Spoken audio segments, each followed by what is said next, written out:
Good morning and greetings to you wherever you are in the Caribbean and around the world. We extend a warm Caribbean welcome to you for joining us for the second Caribbean Development Bank President's Chat. Our focus today is marshalling, mobilizing finance for the sustainable development of the Caribbean. We are broadcasting live from the Lloyd Erskine Sanford Conference Center in Barbados and the Eastern Caribbean Central Bank in St. Kitts.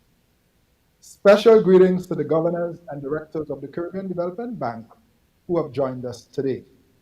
I am Timothy Antoine, Governor of the Eastern Caribbean Central Bank and moderator for today's conversation with Prime Minister Mia Mottley and CDB President Dr. Jean Leon. Now, the CDB President's Chat series is designed to explore development issues facing the Caribbean in a non-technical manner, thereby making them more accessible to you, the people of the Caribbean. Today's chat is quite timely as it takes place against the backdrop of the UNCTAD 15 conference hosted by Barbados this week and will likely foreshadow discussions of similar themes at the upcoming IMF World Bank annual meetings and COP26.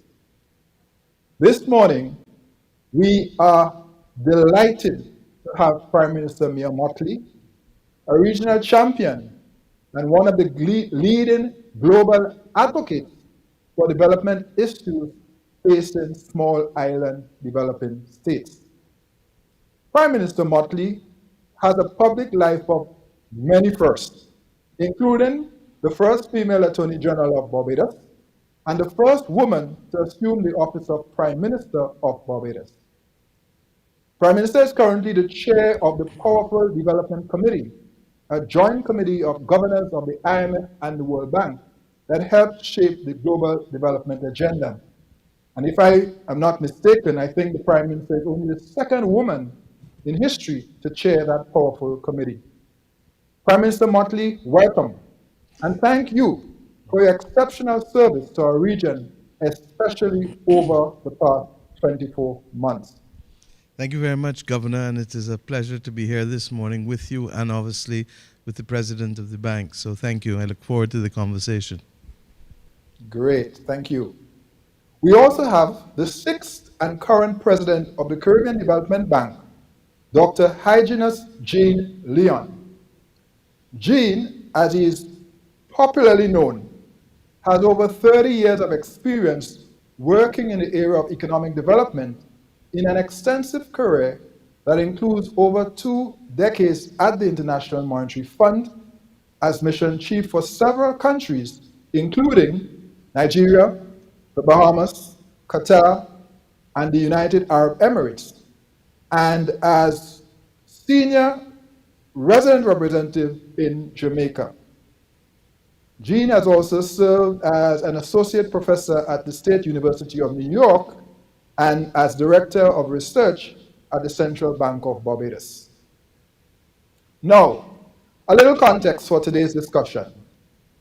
This discussion comes against the grave reality that the COVID-19 pandemic has amplified the significant development challenges of our region. Vulnerability to external shocks, including natural disasters and climate change, rising debt, limited fiscal space, and low productivity present a significant drag on Caribbean growth and development. Our region is also confronted with gender and income inequalities and high levels of youth unemployment. Against this backdrop, the repositioning of our region is imperative. It is imperative if we are to elevate its current development trajectory, and of necessity, we must build more resilient and sustainable economies. Of course, that endeavor requires significant financial resources. I now propose to engage our distinguished speakers on the development financing challenge facing our region. Later in the program, you, the audience, will be afforded the opportunity to pose your questions via the chat feature. So let's get started. Prime Minister, I'm going to pose the first question to you. You are at the forefront of advocacy for repositioning the Caribbean region. What do you see as the major development priorities for the Caribbean in a post-COVID-19 world? Prime Well, I Minister. think that we have to be first driven by the fact that we need to be able to secure jobs and to bring back growth to our economies. Most regional economies that are, and certainly the ones that are tourism and travel dependent, declined by double-digit numbers last year. In our own case, Barbados 17%, and you go as high as 25% in Aruba, and in the Maldives 35%. So that you get a clear sense that what we saw was potentially a generational decline in real terms. Against that backdrop, our first objective, therefore, has to be to ensure that we can grow this economy, but grow it with equity, grow it with jobs, grow it with opportunities, and grow it in a manner that is green. And we believe that as we do that, we're also preparing ourselves to adapt to the climate crisis. So what is needed now more than anything else, where governments have the fiscal capacity to be able to do some stimulus activity, whether it is in housing, whether it is in coastal protections, whether it is in the avoiding of flooding, fixing drains, whether it is in water augmentation and water distribution, because the level of non-revenue water is simply too high throughout the region. All of these are major capital works projects that are necessary to boost infrastructure and to ensure that we have a level of competitiveness again. Regrettably, what will determine whether we can do this is access to finance and access to also fiscal space. Because as much concessional funding is there and you don't have the fiscal space, Governor, you know it better than me. So those are the key strategic blockages that we have to remove if we're going to see some kind of hopeful, sustained activity on the part of the region. I think that the problem is that most countries are in different positions. In our own case in Barbados, had we not completed our domestic and international debt restructuring the month before COVID, I shudder to think where we would be today. So that has given us, for example, the capacity to be able to do and play some shots, for want of a better phrase, during the pandemic, largely because we have the equivalent of, it's probably about 39 weeks of import cover now. It was as high as about 42 weeks a little while ago. That is compared to the 4 weeks we had when we came into office. And that's why we took the decision within 1 week that we needed to deal with the restructuring of the debt to give us that space. And as we heard this week, you're either going to service debt or service people. We need in the Caribbean now also to make the very real point that there has to be some kind of long-term financing, refinancing of the COVID debt assumed since January 2020. And I'll tell you why. If you don't, tell me where countries are going to have the fiscal space in order to pursue the development trajectory that is so critical in order to be able to get the growth and jobs that I spoke about just now. If they are literally crowded out, they're not going to be able to do it. And most of the private sector in the region will not be in a position to have the kind of depth to do the kind of fiscal stimulus that is required on their own, particularly after 20 months of beleaguered activity. Yes, yes. Thank you, Prime Minister. Very sobering. Servicing debt or servicing people. That's the dilemma.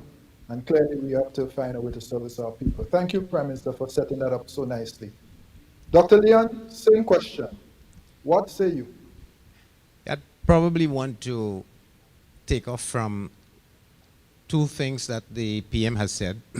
One is that we will not be able to get to the trajectory that is needed for our long-term survival.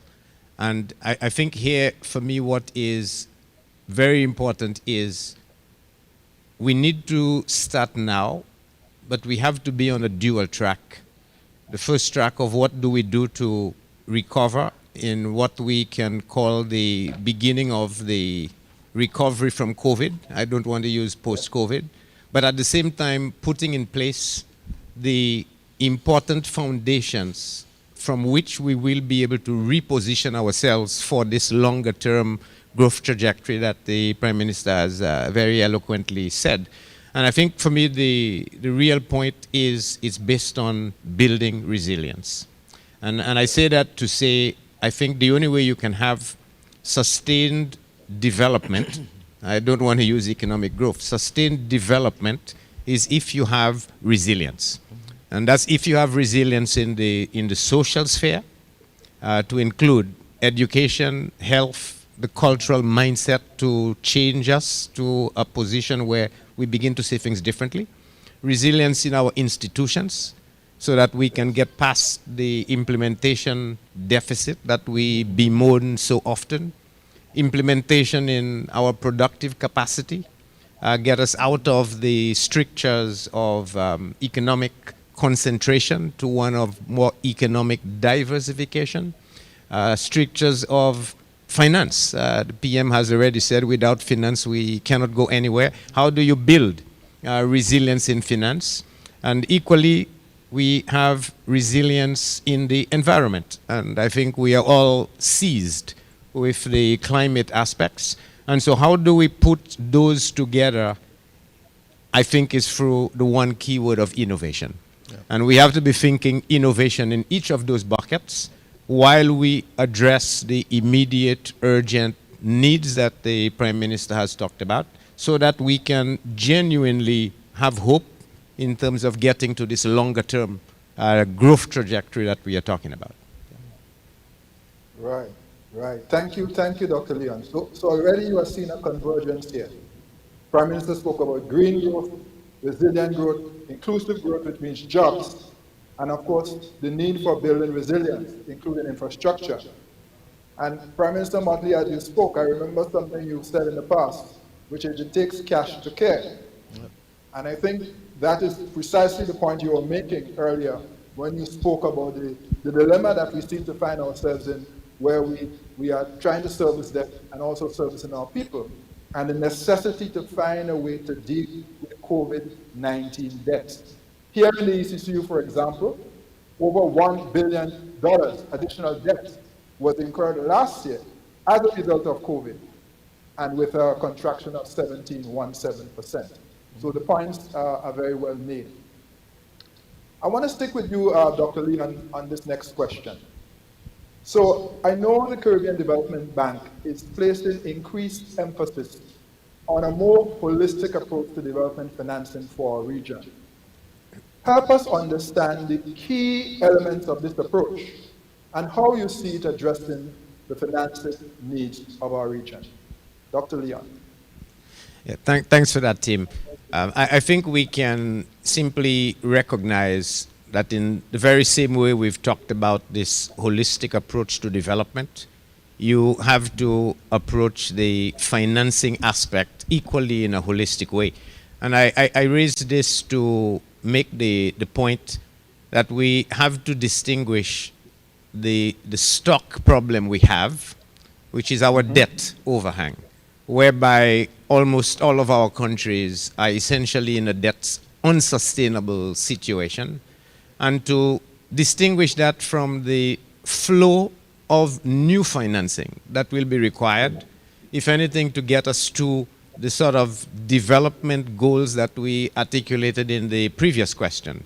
And if we think of it from that perspective, then I think what we can do is to classify this first from the debt side. What is the appropriate instrument to manage debt service, which is more of a liquidity type of instrument, to the type of instrument you need for managing amortization of debt, which will include the entire gamut, as the PM has said on a number of occasions, whether it is debt forgiveness, or debt restructuring, or reprofiling, or even debt transformation. Let's take the case of, say, debt for equity type of swaps. So that's one type of financing issue that we need to be concerned about. And the second element on the flow, which is now the new financing. I think there we need to be looking at what are the instruments that will facilitate the recovery that we are talking about starting now, and the instruments that we need to stay on track on at the same time with regard to the longer term financing. And no one instrument will manage all of those tools. And so when I say a holistic approach, what we are really talking here is we need to see buckets of need, specificities of particular instruments for individual elements of that entire line of financing, and tackle those in the specific way that you will get the most of the instruments in question. And so I think that will span instruments to do with insurance, instruments to do with liquidity, instruments to do with long-term finance. And we could essentially see them as, in the case of not the stock but the flow, what instruments we need for immediate rescue, as we are doing now, what instruments we need for recovery, and what instruments we need for long term. And so I can sort of anchor this by saying, for example, the immediate liquidity on the rescue would be things like the debt service relief that we've had from whether it's the fund or the bank. On the recovery, it would include things like our own policy-based loans, where we are giving, whether it's for exogenous shocks or other immediate needs. And the longer-term finance could be partly PBLs, but more maybe things like crowding in private sector financing to allow you low-cost financing of your longer-term development needs. But we'd need the entire slew of instruments to tackle the problem that we are facing. Yeah. Right, right. Thank you, Dr. Leon. We started to dive into this now in a very profound way, both by what you've said so far and what Prime Minister has said. And this is the challenge. How are we going to finance the development of this region going forward, given where we are right now? Prime Minister, let me ask you this question. Several of our small and vulnerable economies in the region are experiencing precisely this challenge, accessing financing for crisis-related expenditure, but also for resilient financing, building of resilience in our economies. How can we address the acute lack of access to concessional financing, which is absolutely critical for the development needs of our region? Okay.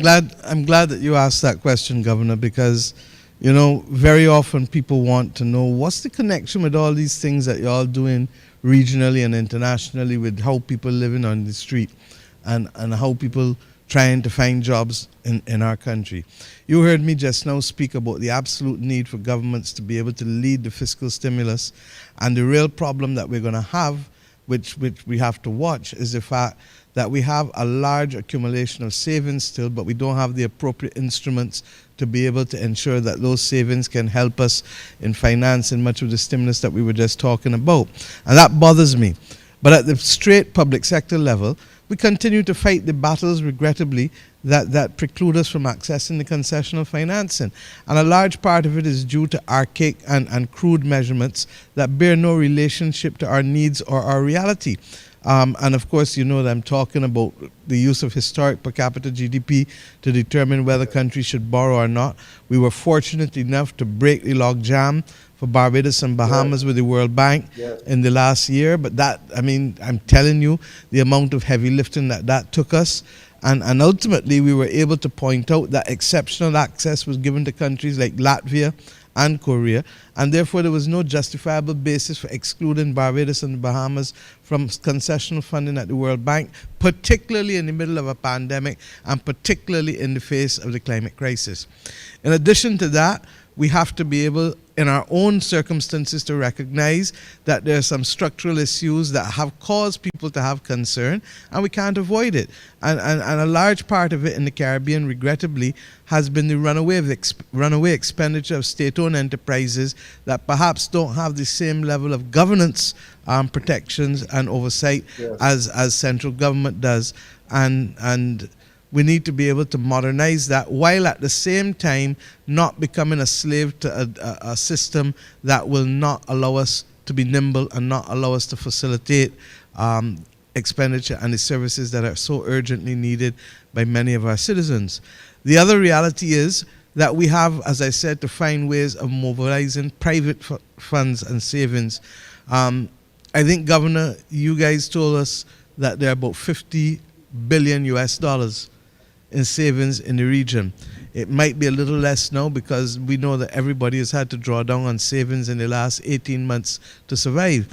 But we have to find a way of unlocking at least, in my view, 2.5% of that in order to be able to start the process of finance and development within the region.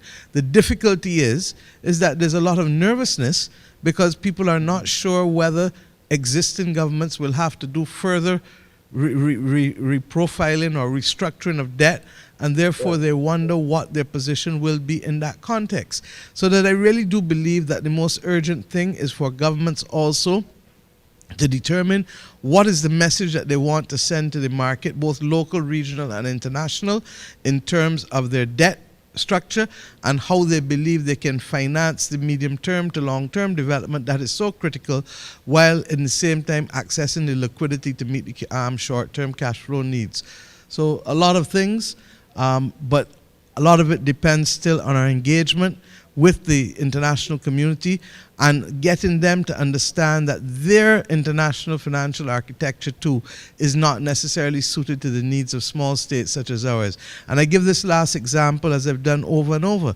How can you, the IMF says that in 2020 you basically had an expansion of what, $20 trillion, of which 19 trillion was in the handful of advanced economies, primarily through the use of quantitative easing, which they can do with ease. The DSSI, which was trumpeted as that anchor separate from the common debt framework, was supposed to be for those countries who were low income and who needed to be able to have the flexibility of suspending their debt service. They reckon that that at maximum would have been $12 billion. Well, even if it was the 12 billion, how small is that compared to 19 trillion? And that continues to be the case. The UN Secretary General told us Monday morning that the average advanced economy expanded and was able to use 28% of GDP as a fiscal stimulus.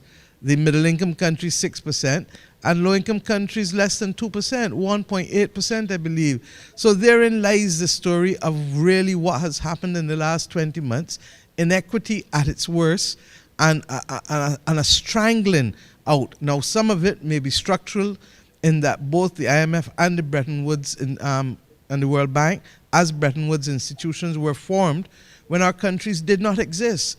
And therefore they're not structured, and Jean, you're better off at speaking at this because you work with them. They're not structured in that way easily to be able to meet our immediate needs. And at the same time, when you look at the fact that a lot of the accumulation of the debt that they're concerned about in our region hasn't come from corruption or hasn't come from profligacy alone, it has also come from the reality of having to absorb shocks decade after decade after decade, whether it was in the loss of productive capacity with the WTO, post-WTO, or whether it was environmental, as we're seeing now.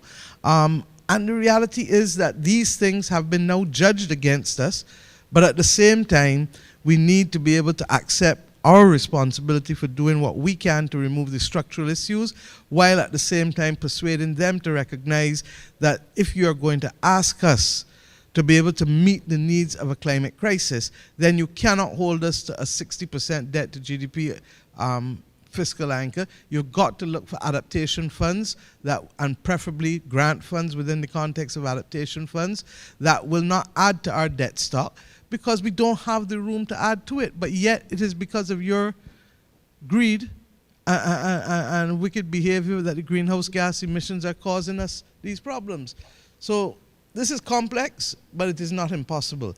And I think that if we, one, pursue the advocacy with the international institutions, two, settle among ourselves the message we want to send to our own domestic and regional markets as to what we are going to do, such that they have confidence and are prepared to meet us halfway with in terms of the private financing. And three, start to look after the international agenda with respect to adaptation funds, because the truth is that the majority of our public sector expenditure going forward is going to have to be to adapt to the climate crisis, because it looks as though the world will not stop at 1.5 degrees. And we know what happens post 1.5 degrees. It means that we are going to have to take a lot of preventive and adaptive action in order to protect our citizens and our infrastructure. Right, right. So Prime Minister, I think you clearly setting out your stall here for the region in respect of COP26, where you are clearly advocating for a shift from mitigation to adaptation in terms of financing. Right now, the setup is sort of 20% adaptation, 80% mitigation. We need to switch that formula to give us that access. So I think that's, if I heard you correctly, you are making that point very clearly now. The truth is the international community has switched it for us. All of them have said, come, we need to be ambitious, we need to have high ambition. But in truth and in fact, on almost every instance, all of the major countries of the world are still below the necessary ambition that would allow us to stay at 1.5. So if we are not going to be able to keep the 1.5, then now we have to start building, and adapting. Because look at it, they expect 1.5 to be in 13 years or so. 13 years is the blink of an eye, especially when it comes to infrastructural projects. So what are you going to do to defend your coastal economy? Because most of us have a coastal economy. What are we going to do to defend the critical infrastructure? Barbados Light and Power is near the coast. There are a whole host of other pieces of critical infrastructure that are near the coast. Can we afford to go and rebuild hospitals that may be like ours within less than a mile from the coast? These are serious issues. And as I keep saying, what makes it even more egregious, and I can talk as if you and I talking around a shop, if I throw stuff in at your yard, as I've said over, and I dirty up your yard, and you now have to go and find the money to clean up your yard, that is the money you had put down to buy food for the house and to pay the rent or the mortgage. So that you can't expect me to do both. And what makes it worse, had it not been for me throwing it in your yard, you wouldn't have that problem.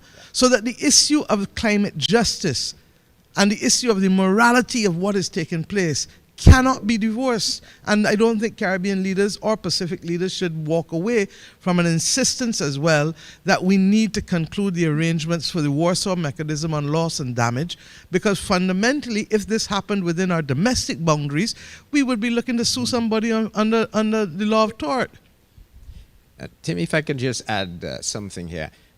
Yes. I think Yes, it will be important to unpack the current reality when we start thinking how we use measures. So we talk about the 60% debt to GDP, but I think it's equally clear, those of us who have lived, for example, through hurricanes, that a lot of that debt is maybe simply the money that you are borrowing to rebuild after a hurricane goes by. Part of it is, if you want, related to climate effects. And so we have to be able to make one of two arguments.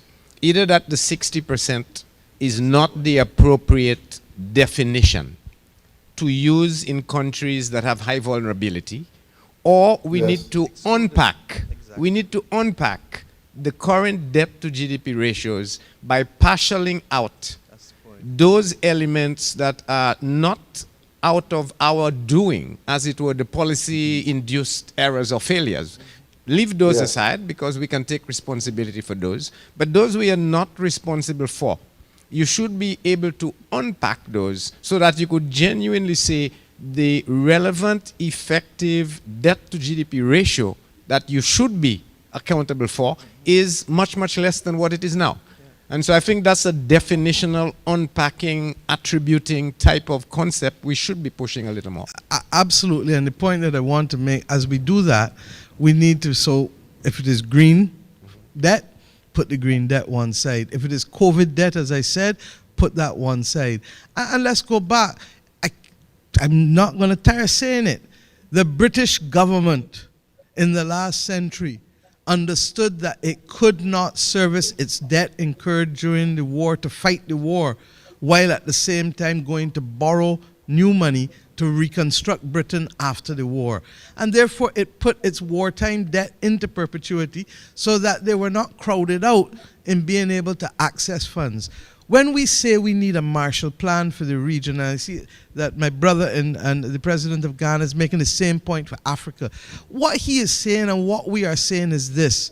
Look, and I call it the C's, the consequences of colonialism. We became independent and there was no development package left for us, but we had to deal with the absolute misery of persons who needed housing, education, healthcare, etc. And that has been a multi-generational fight. Similarly, we've had to fight the climate crisis now. We've had to fight the COVID. We've had to fight chronic non-communicable diseases that has caused healthcare to be the largest growing category of expenditure, public expenditure in all of our countries in the last few decades. And in that, I include water, because water is a consequence also of the climate crisis, the absence of the groundwater, and the aging of the infrastructure, which of course was built when Britain had an empire and France had an empire, and all we got is countries. So they could finance that infrastructure because of what they were extracting from our countries. So believe you me, we are going to lose more money in the climate crisis than the developed world believes that we are entitled in the next decade for development funding. Now, you can't tell me that we are talking about $5-6 billion for a region that potentially can lose that in 3 or 4 climatic events across 5 or 6 countries. And that is my difficulty with what we're doing. Similarly, Africa is making the same point, that they too feel that the extraction of wealth from their countries over the years left them with a development deficit at the point of independence. They too are complaining that because of the way how the world is structured, and that's why I've asked UNCTAD to start the work on looking at what can be safe assets in our part of the world, because there is no way 2 countries with the same credit rating like Ghana and Greece should be borrowing at excessively different interest rates, largely because one belongs to the European Union that has some safe assets. And what makes all of this even more ludicrous, who is it that helps keep their safe assets and gives them the reserve status? What do we purchase? Who purchases? All the talk when done, it is us keeping them alive to our own peril. So we have to change the discussion. We absolutely must. We absolutely must. So Prime Minister, just a couple of things. I mean, is there going to be an extension for access for Barbados and the Bahamas, for example? I know this is something you fought very hard for. Is there any sense that there will be some extension of that access beyond this year? I suspect so. I mean, there's been no absolute clarity. Look, when the letters were written last year, they told us that the exceptional access was for the COVID-19 pandemic. Of course, when I wrote back, I said, thank you for the access for COVID-19 pandemic and the climate crisis, because I don't know how you can separate the two. And that is the basis upon which our discussions have been going with the World Bank. I think that there's a sensitivity to these issues. There is a reluctance to settle on a multidimensional vulnerability index, and everybody is saying, oh, everybody is going in different directions and this and that. But I do believe that there is a recognition that vulnerability is one of the most important criteria that we will need to assess in determining whether countries should access funding. And you're hearing it from the UN Secretary General, you're hearing it from the IMF Managing Director, Kristalina Georgieva, who really has tried her best, I believe, and continues to be that voice for the developing world and bringing some level of balance with what we've been getting. So I'm not sure that we'll get the index. We've been fighting for it for 3 decades. But we'll continue to fight. But if we can at least get recognition of the criteria, that's one step in the right direction. And I keep saying, let us claim ground and then move again. And if we can claim ground on vulnerability as an important criteria to be assessed, then we'll move ground towards the index eventually. But what we do accept is that simply the use of GDP, and I think the UN Secretary General makes this point over and over. At the end of the day, when you cut down trees, that's a boost in GDP because of how you spend, but is that sustainable development? Which is the point I think Gene was making in his opening remarks to us. So we really have to be in the vanguard in the same way that previously Caribbean economists were in the vanguard in the late 50s and 60s and 70s of development policy. We need to be in the vanguard of what kind of measurements that we use. And I'll give you 2 more examples of the crude and crass measurements that are used that perhaps reflect more and ease of doing business for the people who use them, rather than a commitment to assessing accurately the reality of countries. When this pandemic started, they told us that those countries that had a certain, below a certain level of maternal mortality would get grant finance or concessional finance for therapeutics and PPE. So all like Barbados and Bahamas and others again would be outside, because of course we are now being penalized for being faithful to the development project of being able to sustain our social criteria and our people. Similarly, this notion of blacklisting with the Financial Action Task Force, you would know better than me, Governor, that a large part of it came as a result of the redefinition of money supply from M2 to M3, and all of a sudden a bunch of countries you didn't expect to be doing X, Y, or Z are in a different weight category, being judged by different criteria, and all of a sudden now found negligent and being put on a list, when in truth and in fact it was simply the different use of the definition for money supply that would have caused and precipitated that kind of activity, not anything on our part. So I really feel that we have to continue our advocacy in the international community. You cannot be absent, because if you're absent, they're going to make judgments about you and try to impose one-size-fits-all prescriptions that cannot allow us or do not give us the policy space or the fiscal space to do the things that we have to do to make life better for our citizens and to grow our economy in an inclusive and green way. Governor, if I can. Thank you. Yes. Gina, I want to, before you come in, I want you to comment on the private sector financing. So maybe you could add that to your response. Okay. Last year, for green bonds issuance, $270 billion in green bond issuance.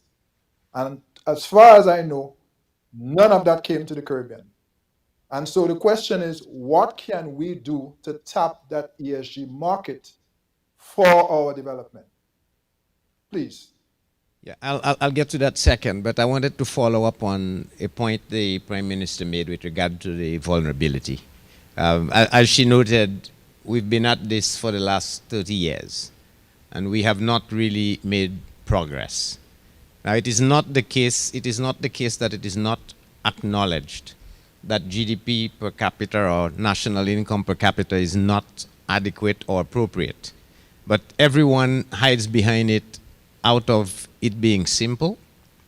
But they do indicate, if you look at the United Nations, the multilateral development group, they talk about the national income per capita, the Human Development Index, and vulnerability. But we do not know how they blend. We don't know the formula.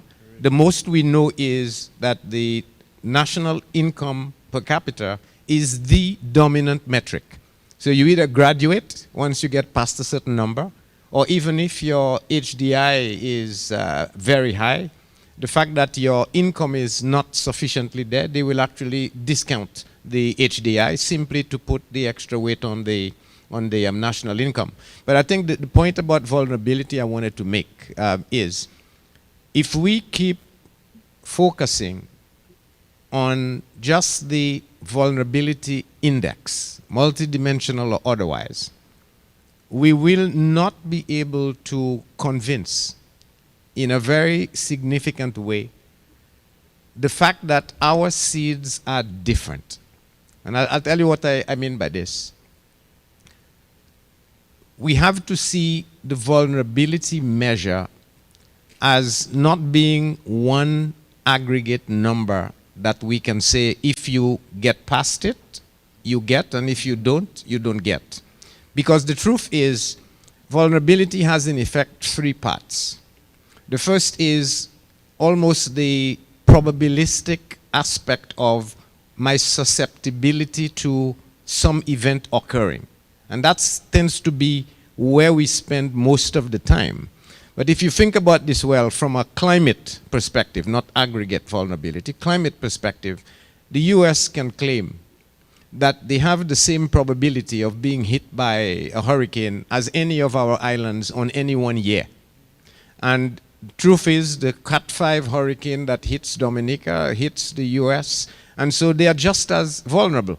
So when the Canadian at the UNCTAD 15 makes the point that they're looking at the robustness of measures and the universality of the application of measures. We run a problem of, can we demonstrate that we are very different? But if you go past the probability side, the susceptibility, and you start looking now at pre-event, the event actually occurring, which we will say now is the magnitude of that particular event, which will depend on not only whether it's a Cat 3, Cat 4, but equally the state you are in before the event occurs, your level of development, how small you are. And the fact that when you are hit, your whole country wiped out, rather than just maybe one state in the United States. And then you link that to what I am referring to as the duration of recovery. Dominica is 10 years before it can get back. The US, even under Katrina, is a few years. So duration is an important... That was 1% of GDP. Yes. Sorry? Dominica was 220% of GDP. No, that's in terms of the magnitude, how we measure it. But the duration is the length of time it takes between when you get hit and when you actually get back to where you were. And it is that duration that I think is our single most point of departure, where we can say categorically our seeds are very different. Because it takes you X number of years, 7 years, 10 years, and that's just to build back GDP. Even if you take the pandemic we just had, COVID, which had impacts on social, educational, gender, poverty. When we talk of building back before you get to real growth, it's not just the GDP. It is, in fact, all those measures of development before you can talk of getting back. So that recovery phase, the duration, the persistence of that drag we face is really what we need to measure. And if we can measure that, Prime Minister and Governor, I think we may be in a position to say that there is need for an adjustment to this per capita GDP, which is more in the nature of a compensating variation. That yes, we are $10,000 per capita today, but if it will take us 5-7 years after a hurricane hits, or we have a pandemic, to get back to exactly that same per capita GDP in 7-10 years' time, then this is not growth to begin with, but it's equivalent to saying that our per capita GDP is in effect $2,000, because it will take you 7 years to move from 2,000 to the 10,000 that you would be back after that point in time. And so we need to measure this, propose it, and augment the vulnerability index as a means of actually making that case as to why we are different, why we need special treatment, why we need lower case financing, because we are not growing during that recovery phase. And if I can get to the question you pose, Governor. So just before you do that, so Yes. I assume, Dr. Leon, as president of the CDB, that you are now, in fact, initiating that work that you just mentioned. We have initiated that work, and we are trying to take it as far as we are going. We are looking at partnerships. We are talking with the UNDP. We are speaking with the beginnings of talking with the Global Center for Disaster Preparedness in London. We are raising it with, at least we've started with people at the IMF. But it is that recognition that you need to unpack, as it were, this vulnerability into its 3 dimensions and highlight the fact that where we really fall short is on the question of duration, that recovery phase. And that is really our biggest hurdle, and what distinguishes us from, in my mind at least, and climate is very clear, from a developed country, large country like a US, and us in the backyard of the US facing exactly the same susceptibility. And if I can go on to the point you made of the ESG, I think I want to start by noting, team, that we are in fact speaking in terms of our development agenda, ESG. It is already there. When I say a holistic approach to development, that talks of the environment, talks about the social, talks about the governance. All of those in resilience measures are things we have to do. Now, I think our problem is we have not maybe gotten to the point where we have enough awareness. As, for example, you'd see blanketing in the waves in the US, where people want to be socially responsive by wanting to have stocks in ESG related criteria. We would need to step that up in terms of awareness. But equally, we need to accept that our development agenda needs to be inclusive. And the moment we start doing this, then I think we will start utilizing all our efforts into projecting this as a necessity. So, for example, now at the CDB, we have the climate vulnerability impact assessment. So that takes part of that into account. We have your economic, social impact analysis, which takes that into account. We need to add on that a governance assessment. If you can do those and mainstream then you could say almost every project you are involved in, whether it's a pure project or a policy-based loan, we should have those elements in there.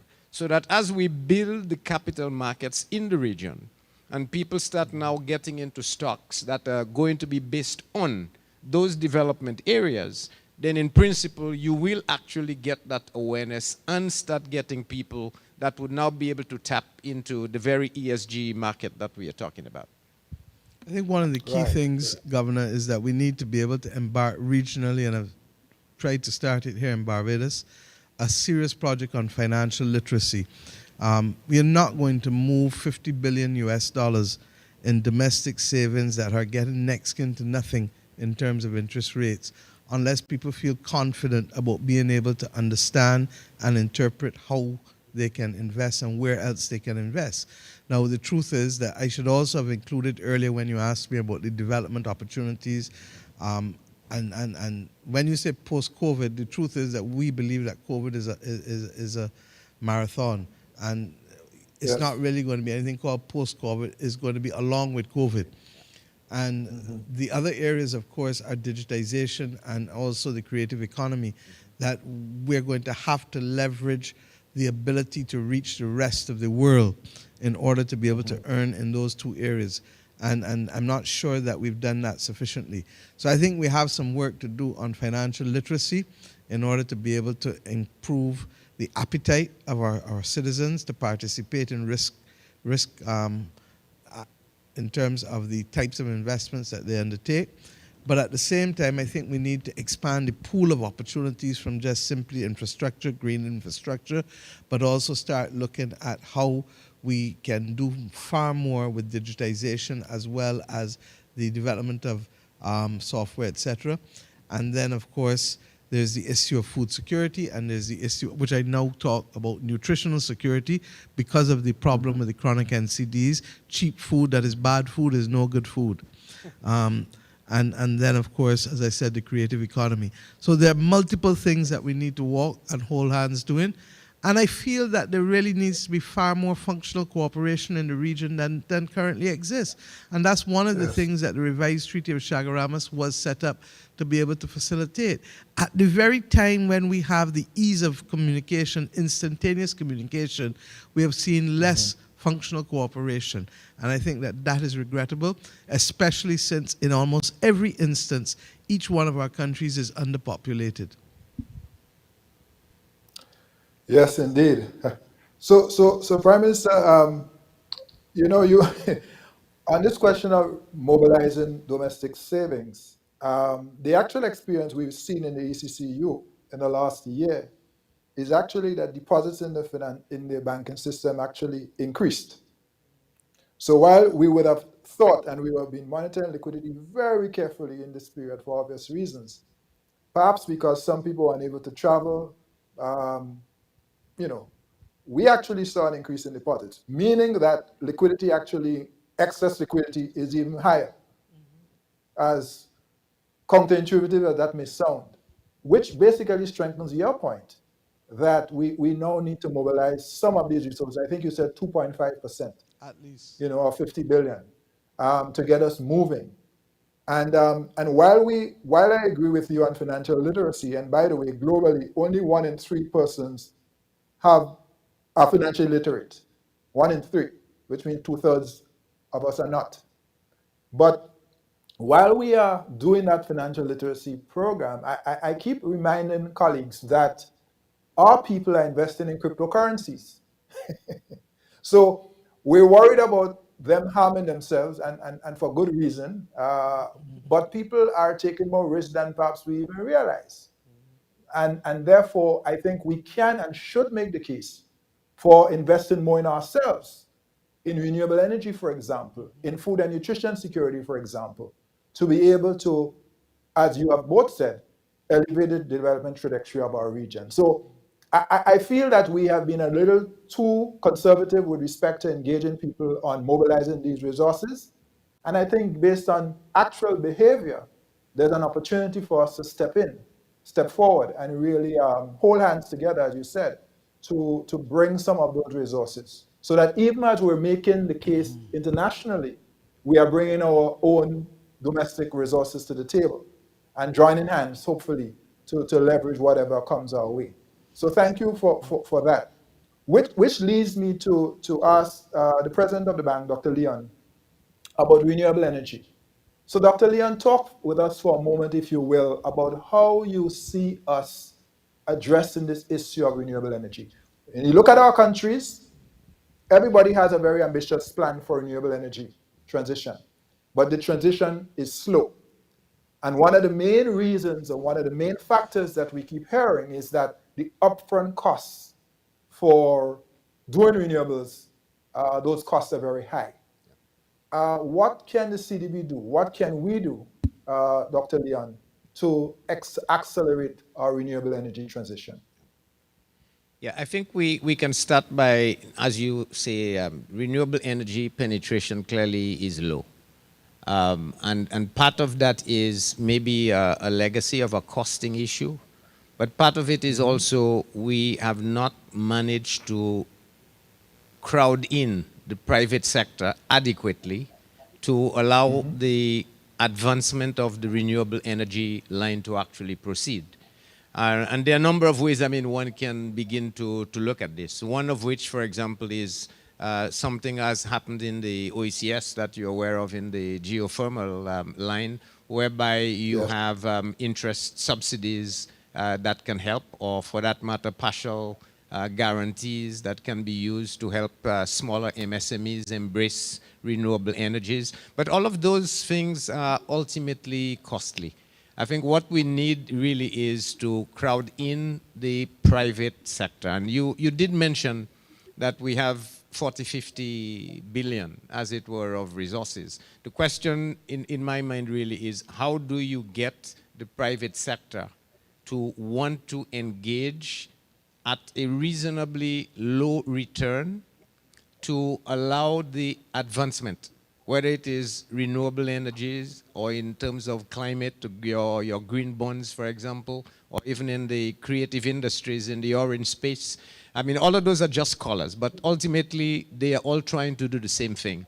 And the idea is to marry, align private sector needs or demands with regard to risk return to what they believe will actually generate from the activities you're trying to undertake. And I think here we have a market failure. And the market failure arises because of, again, it's partly related to climate-related issues. Our perception, or the market's perception of our risk, is that much higher than you would be able to command for a lower cost subscription of any type of security to actually generate the funding that you need for those particular activities. And so we need to start thinking, in my mind at least, how do you bridge that? And one possibility I think we can look at is the whole concept of contingent state instruments. I know, Prime Minister, you're very big on resilience bonds, which clearly is one of. And resilience, whether it be in green, in yellow, is the same. Resilience is simply how do we get to that point where we can utilize funds to actually build in a way that is much better. But what if we could think of contingencies in a slightly different way? And I'll give you an example. Jamaica, after the IMF programs in 2010-13, undertook a number of reforms. And those reforms, which at least have been seen as being very progressive, are now such that the risk profile of Jamaica is such that there is demand for lending, as it were, into Jamaica because the risk profile has changed.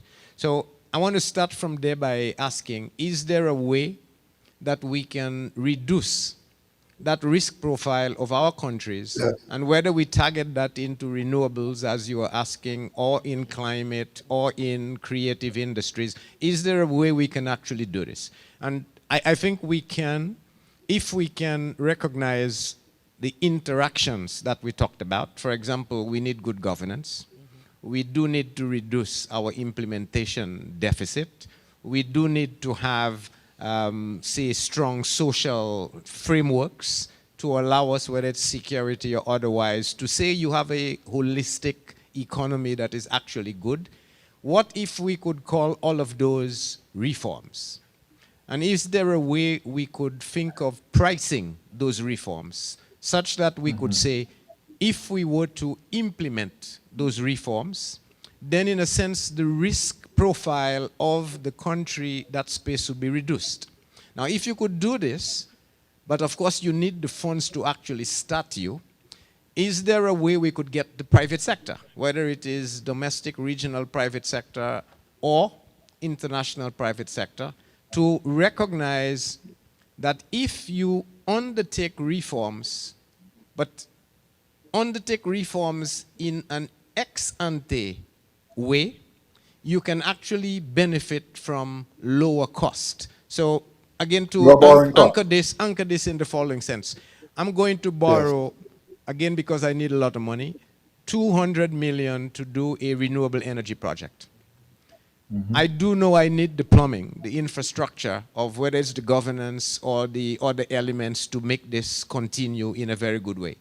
Supposing I bundle that, let's say through joint co-financing with a CDB. And then we argue that you will undertake some implementation, some governance elements as part of your policy. But the rate at which you would have contracted that 200 million is 8%.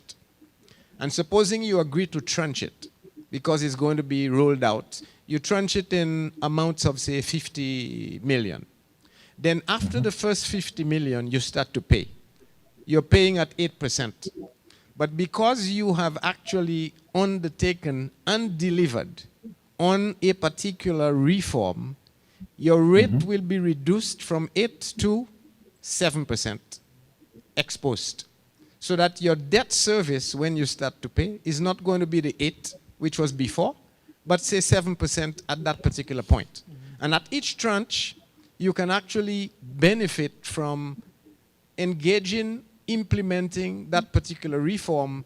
You can, by extension, engineer a particular 200 million project that was initially measured at 8%, but end up being repaid at 4 or 5%, and you end up with a win-win situation whereby you incentivize, whether it's the government or the private sector, to actually deliver on results, and you reward that result by a lower cost of capital, which is now commensurate with the reduction in risk. So these are some of the things I think we can start thinking about. I mean, I'm sort of talking this day, it's not yet fully clear in my mind. But if we could explore those, and we can get now our private capital markets to understand how that risk is being reduced through the implementation of a holistic approach to development, we may very well be able to build that market, engineer lower cost financing that we need, and at the same time target those particular funds in the necessary direction that we want to go to generate this overall development that we are talking about. I quite understand it. In fact, The truth is, Professor Prasad has been working with us on the whole issue of GDP-linked bonds going forward, because we recognize that if we can give the market the assurance that there are certain targets that you can meet, whether those are GDP-induced or whether those are induced in the way that you just described, with the reduction of risk by taking governance reforms or other things, it is a recognition that the market will reward you for going in the right direction. Right. But I also wonder about the extent to which we need to push harder across the region to do what Grenada and Barbados has done with the natural disaster bonds. And the reality is that as a lawyer, I find it difficult to understand why more people are not accepting it, because the one thing that those natural disaster bonds do is to provide certainty. Certainty as to what happens if X, Y, Z happens in terms of an event. And that way the lender knows what his condition is and the borrower knows what the condition is. You get, in our case, 2 years flexibility by having that fiscal space for 2 years, by back-ending the interest, and by having a moratorium on the principal. And it makes absolute sense. I'm hoping that the Inter-American Development Bank will take it up. But, Mr. President, I'm hoping that the Caribbean Development Bank will also take it up, because it gives you certainty rather than wondering, will this country be able to service this debt after this particular climatic event? And it is that very uncertainty that pushes up the price of capital. So why don't we have the clause, reduce that as one of the risks, and upfront give us the benefit of the the reduction of risk upfront in the cost of the capital, while at the same time giving us incentives, as you've just referred to, that we can work towards, or as I said, with GDP-linked bonds. If our GDP continues to grow, this is what happens to the interest rate. If it falls, whatever. So I hope that we can be innovative. I think that we've been talking too long, and it's a question. And I know that COVID really has affected the regional work agenda. Swear to God. We had hoped to see far more work on the growth and resilience bonds, and also on the stabilizing of the Regional Development Fund. Because in a single market, as we know, you have winners and losers. And if we don't stabilize the Regional Development Fund at this very time when many of the LDCs need access to capital, they're going to start to pull away from the success of the potential success of the project of the CSME. And we don't want that. So we need to be able to go beyond the commitments of governments to populate that fund, and to see and to capitalize that fund, and to see how we can be using innovative instruments while at the same time encouraging the international community, who have put us in this position with respect to the climate crisis, have left us in this position with respect to the consequences of colonialism, that there needs to be some kind of recognition. Yes, we're going to help ourselves, but we need you to put some money, as I said, a Marshall-type plan in the Regional Development Fund to help us with the regional project that stabilizes us for lack of scale. And that is the single market and single economy. Right. So Prime Minister, thanks for that. And I just want to underscore the point you made earlier about the need for the climate resilient debt instruments. Barbados, I believe, is now the largest issuer in the world of climate debt instruments. Yes. Of course, Grenada did. That's an innovation in states. And to your point, we need to see the multilaterals come on board. So, Mr. President, I'm absolutely agreeing with the Prime Minister. CDB has to take a lead where this is concerned. IDB must do the same, and we need to press the IMF and the World Bank on this. Because although they're multilateral and are preferred creditors, given the situation that we're in, as the Prime Minister just said, give us the certainty to know when a shock does come, as they will, as shocks will, there is a predetermined arrangement that allows us to invest our limited liquidity into recovery. 2 years in the case of Barbados, and then you resume. And the only exception I would make, if I may, is for the short-term debt instruments. So your treasury bill, your 90 days, your 365, I would exclude those. But beyond that, I think those need to be in play. So I agree with the Prime Minister on that, CDB. Dr. Leon, we want you to step in on that one. Now, Just Let's before get you to, go, Tim, I want yes, to sure. piggyback. I want to piggyback Just on before you come something. in, Dr. Leon, just to say, I'm gonna hear you in a minute. I just want to cue the audience that we're going to be taking your questions in a minute. So once Dr. Leon concludes his response, we're going to go to the audience to check some questions. Dr. Leon, back to you. Yeah, just a quick rider.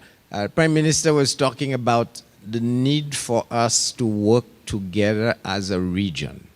And I think I just want to emphasize that. We have to put the regional cooperation or even regional integration back on the agenda 100%. And I've said it before and I'll say it again. We have to take CSME to its rightful conclusion now, not next year, not the year after. It has to start now. And an example of this in terms of this functional cooperation that we are talking about. And I'll just sort of whet your appetite here. I know, Tim, you'd be excited about that one.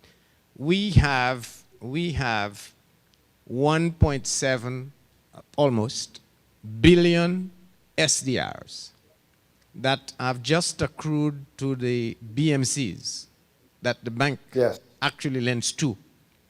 That is going to be sitting in the IMF SDR department, let's say, as of now. What are the options we have? Option one is each country can say, I'm going to draw down my SDRs and use it. So proverbially, they are going to eat their assets, and after they've eaten it, they need to worry about the digestion. Alternatively, we have an opportunity to be able to say, what if we pool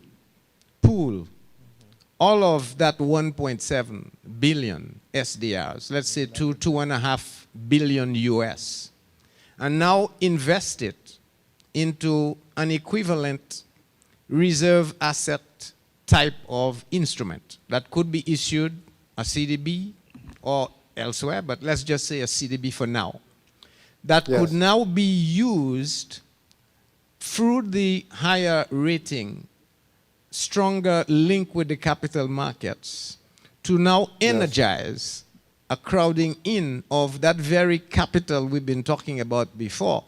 You may be able to think immediately of a pool of funds that could be as much as 5 billion US or even more, that could be used to help drive this very development agenda, whether it's green, blue, orange, that we are talking about. But it will call for, and Prime Minister, if you're willing to go with me on this, we could talk this and push it more. It would call for us recognizing that individually, if we used our SDRs, the allocations, or even if we left it there, we are much worse off than we could be if we were to pool and now utilize those SDRs through the mechanism of leverage in a way that now helps build the very capital markets that we're saying we don't have.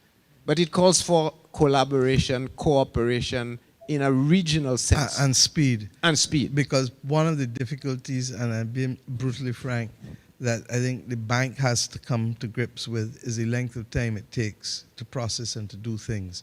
And governments will come and look at this and say, which one is going to work quicker and faster for me, which one is going to ease my immediate pressure, even though we want to be able to build in the medium to long term. But we will certainly sit down with you and look at it, because I've been arguing for the last few years that we need to use what we have to unlock other funding. And that's effectively what I've heard you say. So that I'd like to invite you to put something before the heads as soon as possible and let us look and discuss it, because quite frankly, to the best of my knowledge, a number of countries are making determinations now as to how they use the SDRs. And I mean, I would like to be able to use ours in a way that has a meaningful legacy. Barbados has argued we want to be able to go into the life sciences. We want to be able to have Um, for example, there's no reason why the region and we couldn't go after a bottling plant or a manufacturing plant for vaccines and other pharmaceuticals. Yeah. Because when I look at how many people we've produced out of the University of the West Indies in the last 5 years, it's about what, 6,000 people in sciences? And where have they gone? They're not doing the kinds of higher order, higher value added things that they would love to do if we were in a larger economic space and where those opportunities were there.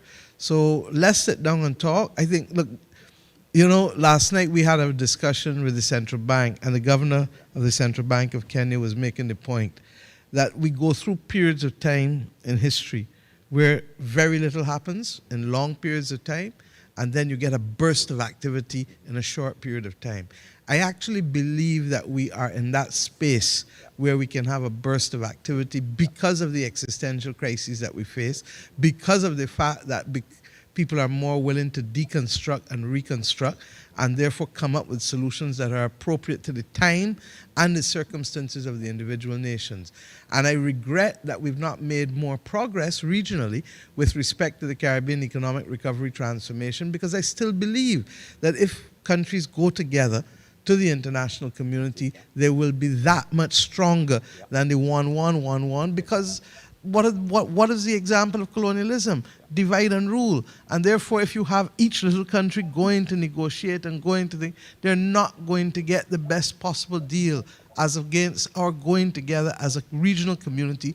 But for that to happen, it needs give and take. You can't get exactly what you want. It needs give and take. And that is the price that we all have to pay. We settled among 93 countries, 195 countries in the world with the Bridgetown Covenant. We settled with the spirit of Speightstown, which is the political declaration. What is clear is that there is an almost universal understanding of the crises that the world faces at this point in time. There is an overwhelming consensus, but not unanimous, as to what the solutions are. I keep saying, let us work with who is there and let us build on that. And that is why the Coalition of the Willing continues to be the operative mechanism for me and for all of us as we go forward. And the rest will come or they don't come. But what we can't do is to stand in one spot waiting for everybody, because the pursuit of perfection, as we know, is the obstacle to progress. Yes, absolutely. So, Prime Minister, I just thank you for that. And I want to say to you, Dr. Leon, that the Prime Minister is right. Countries are making determinations about how they're going to use their SDRs. And for those who are listening, special drawing rights. It's a special currency issued by the IMF. They did a special issuance recently to help with COVID. And countries now need to decide how they spend. Some are already spending. So I fully endorse or encourage the expedition of that submission to try, even if it's a proportion, Dr. That's Leon, right. even if it's a proportion, it would make a difference. So you are clearly exercised on these issues. You are thinking about them deeply. We're grateful for that. And I think given for us to perhaps move quickly, but something will have to come in short order. If not, I fear most of those funds will not be used for any legacy, but for debt, the repayment of the same COVID debt. Yeah. And that would be double tragedy, if I may say. Now, let's take two quick questions. I'll commit to that. Right, thank you. I think that's a key takeaway from our discussion, our conversation. So you. will we. We'll look at a portion. Good, very good. Thank you. So here's a question. Can we use a funding facility through the CDB with funds for investment provided by our respective national insurance systems with a respectable rate of interest? Can we create a funding vehicle through the CDB, leveraging Social Security funds, and deliver an acceptable rate of interest? Well, Mr. President, certainly what the say you? Social Security funds need additional opportunities to diversify the risk. So I would Yes. hope so. The President needs to tell us whether the bank is prepared to find an instrument that will give them the confidence, and quite frankly, also a mechanism that will deliver to countries quickly, as I said, because For example, we've had to recapitalize our Social Security fund because of the extent to which it was drawn down last year, both on the unemployment side in particular, but also the fact that it was receiving reduced income, obviously because of the high unemployment. And then for many years, the National Insurance Fund of Barbados was precluded from being able to invest outside, largely because the last government used it to finance its domestic activities here. We're trying to get back to a more balanced position that has a more diversified portfolio, and therefore it is something that we're more than prepared to discuss. Yeah, Tim, I think the short answer to that has to be yes. I think the question really is what's the instrument and how do you go about exercising it? Because CDB has been in the market borrowing funds overseas to supplement its own funding through, say, the sovereigns, that the shareholders. And so in principle, there is no difference between borrowing outside versus borrowing from within the region. I think really when you say a reasonable interest rate, I'm not sure what that translates to. Devil is in the detail. But no, Yeah, let's agree. Let's agree. I think that this is part of what we need to do. How do we create instruments? How do we crowd in our own local, regional capital markets as a means of providing the financing we need to be able to drive that development agenda that we talked about? Right, good. Here's another question. So the references to NCDs, and Prime Minister Motley spoke about that earlier. The reality is that almost 8 in 10 deaths, 80% of all deaths in our region are NCD related. The chronics, diabetes, hypertension, heart disease, and so on. And the question is, can we direct some of our development financing to re-educate our population on preventative health care, essentially to move away from the ultra-processed foods and to drive local agriculture and healthier diets. The issue, Prime Minister, you mentioned earlier, the nutrition security. Because I suppose the questioner is really pointing to the fact that it is costing us significantly, both in terms of lives as well as the public finances, to have to treat these illnesses. And we obviously spending significant sums which we do not have, and we are losing people in their prime. And which is, of course, a drag on the economy in and of itself. Is there anything we can do in that regard? Absolutely. I mean, look, COVID lays bare everything. And that's why, look who's most at risk in COVID.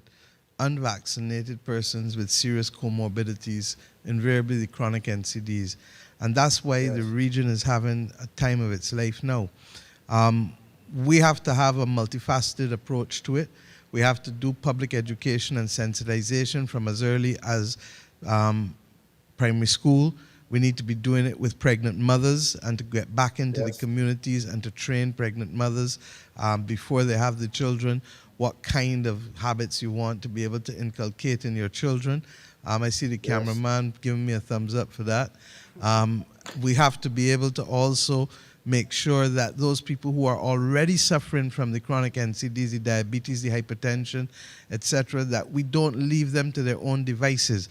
And what do I mean by that? I've insisted in the last 18 months, and we did it not through the polyclinic system, which has its own public health and community outreach, but I've insisted that the Queen Elizabeth Hospital now, which is a tertiary institution, that they too recognize that they need a series of a number of community nurses. And in this instance, we've gone for 40 community nurses. And when you look at the numbers, they should ultimately be able to handle over a 2-week period about 50 patients, which means that we want to get the 2,000 most seriously ill patients with diabetes or hypertension or heart problems or whatever, and go to them in the community. Because believe you me, and I canvass, and anybody who is in people's houses canvassing and mixing with people know that, first of all, the level of compliance with medication is not necessarily the highest. Secondly, the level of compliance with what you should be eating is not necessarily what it should be. And it's not that you can cheat out sometimes, but you need somebody behind you all the time telling you to walk the straight path so that we can have a higher degree of compliance and so that we can reduce the number of sick persons attending the hospital. And I feel that it was an investment exceptionally well worth it, because if I can then reduce the pressure at the hospital by them going into the communities as outpatient representatives of the hospital. That is separate from the polyclinic public health outreach work, which must still continue. So that's why I said that there has to be a multifaceted approach. We've taken far too long on this issue of labeling, but I accept the difficulty, and it's largely because our import food bill is too high. So if we import it, we can't tell people what to put on the labels, and if our market is too small, they ain't putting it on for us alone. So therein lies another problem.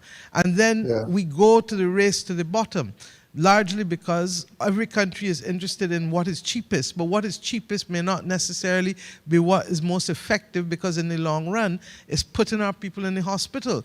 So the level of salt that they're taking in processed foods, I maintain anything in a tin, something got to be in there to keep it fresh. Something got to be in there to make it capable of me being able to eat it. And I use my own experience and my own difficulties in managing weight to recognize that it is whenever I have come off of processed foods that you begin to see the difference. Once you start to eat healthy, once you start to eat small, healthy, and regular, you see the difference. The problem is what is affordable. Now, we also forget, too, that previous generations didn't only rely on one job to live. And there's a sense in which the post-independence culture of the Caribbean has been consumed with the culture of contentment, such that we forget that we have an obligation first to ourselves and our family in order to be able to do something too. So nothing wrong with your hands, grow a little food in the backyard. Nothing wrong with your children's hands or feet, let them carry out the stock again, whether it's black belly sheep, whether it's dealing with chickens, whether it's dealing with pigs, whatever it is. We have to recognize that we have to get back to taking some level of responsibility for ourselves, our family, our community, while at the same time working with the government to be able to do these larger things that will facilitate the public education, the support services, both at the primary healthcare system, but also in the tertiary healthcare system. I just want to add one quick bit on this. Sure. Because you entered the question, Tim, via the costing side, asking whether you could divert more funds to it. We should not be in a position where we believe the only institution that should be responsible for reducing NCDs is the government. That's the point. Okay, and that is maybe where we need to change part of that dialogue. Because if you think about it well, yes, the government is picking up the tab at the hospital and the clinic, but the person who works in the firm who is not able to go to work, or who is working but not giving their best, the firm is also suffering. And we need to start getting those institutions, the corporates, not only to where they are capable of adding, do some of the things the Prime Minister is saying by immediately going for less salt. For example, in their line. Stand-up desk. Exactly, stand-up desk. And equally to be doing the outreach, getting people to understand that it costs them as well. You know, not just the government. We are focused too much on the government. And as the PM says, we have to take some of that responsibility. First as households, equally as corporations. I agree with you. And by the way, I mean, connect the dots, because when we don't do what we're supposed to do, we're driving up our health insurance bills, our health insurance costs. So when people ask why are these premiums going up, part of it is because of the incidents.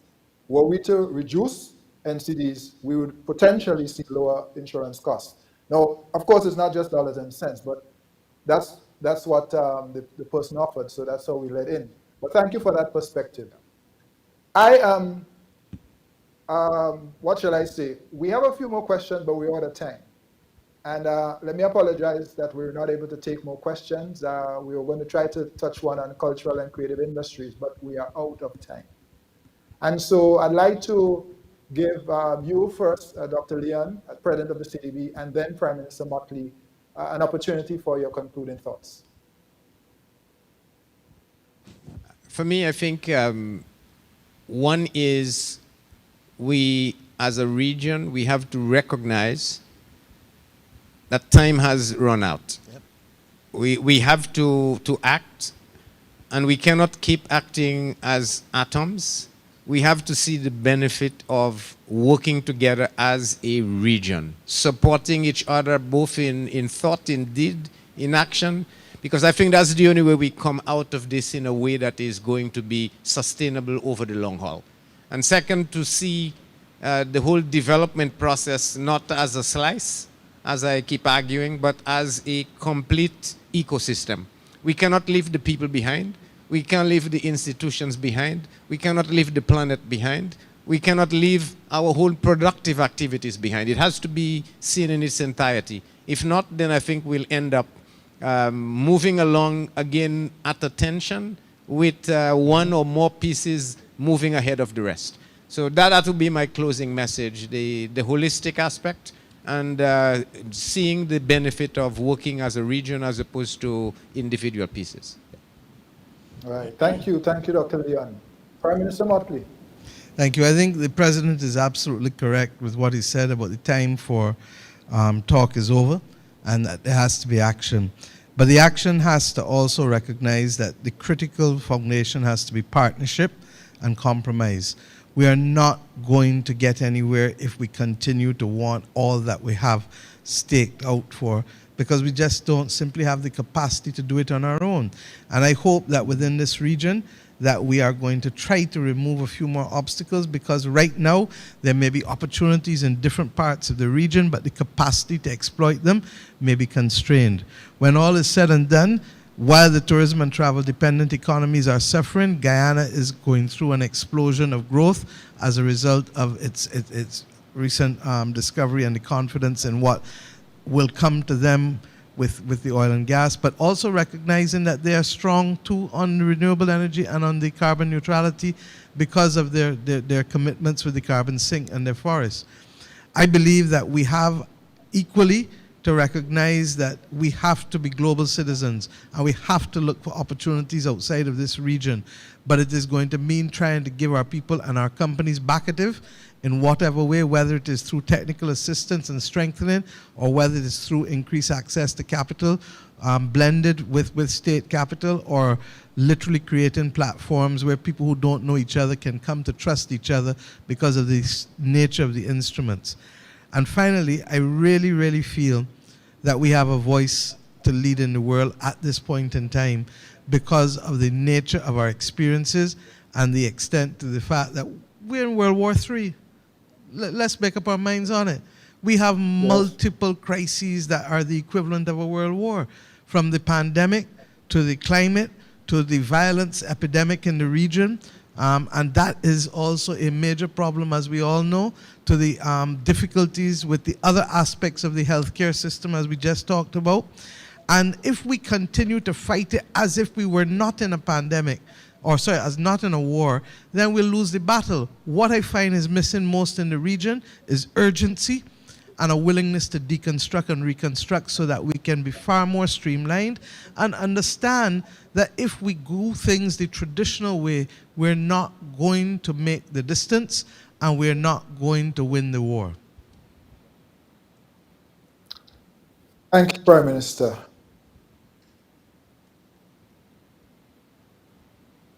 Wonderful night.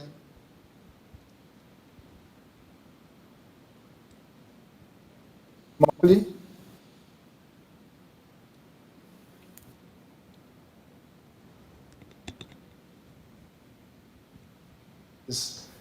Yes, we have issues, but there are opportunities. And if we come together in this moment, the urgency of now, we can in fact make a difference for ourselves, our people, and we can make our voices heard in the rest of the world. I heard as well the fact that we must demand that the system be justice. And so we will be taking those messages to the IMF World Bank meetings and COP26. I also heard that we can and must take personal responsibility for our health and for some of our actions, even as we seek to mobilize resources abroad. And we talked about domestic savings and what we can do there. The president of the CDB committed to put a proposal through Prime Minister Motley to the CARICOM heads along concerning the possible use of the SDRs or a portion thereof to create some kind of legacy development impact for our region. We look forward to that. The president of the city also committed to take another look at how we articulate the vulnerability index and to perhaps bring some additional dimensions to the table, duration in particular, to try to change the conversation and create some momentum within the global community for seeing us not as too rich and therefore not worthy of concessional financing, but recognize the sheer vulnerability and give us access to those key resources. Ultimately, I heard that together as a region, there's nothing we cannot do if we come together, with God's help and with some friends in the international community. And so I want to, on behalf of Prime Minister Motley and on behalf of President Leon, who, of course, initiated this conversation, to thank you all for joining us today. Let us stay engaged. This is our region. This is our home. We must have the biggest interest in ourselves. And yes, we are richer than we think, in ideas, in resources, and in social capital to move our development forward. Again, my special thanks to you, Prime Minister Motley. I know it's been a brutal schedule. I don't know how you do it, but we're grateful for all that you're doing, not just for Barbados, but for our region and for all SIDS. And President Leon, clearly, you are thinking, yes, Prime Minister, thank you. Thank you. We really do appreciate what you're doing. And President Leon, clearly you are thinking about these issues very deeply. And I just want to say that in the ECCB you have an ally, and I'm sure together with other regional and international organizations, we can make a difference. And to go back to Prime Minister Motley's point, the urgency of now. Now is the moment. This is our time. Let's make it happen. So again, to all who joined, for all of the supporters, for all of the technical support behind the scenes at the CDB, at the ECCB, and wherever else, thank you very much, everyone. God bless you all. Until the next Thank you very time. much. Take care.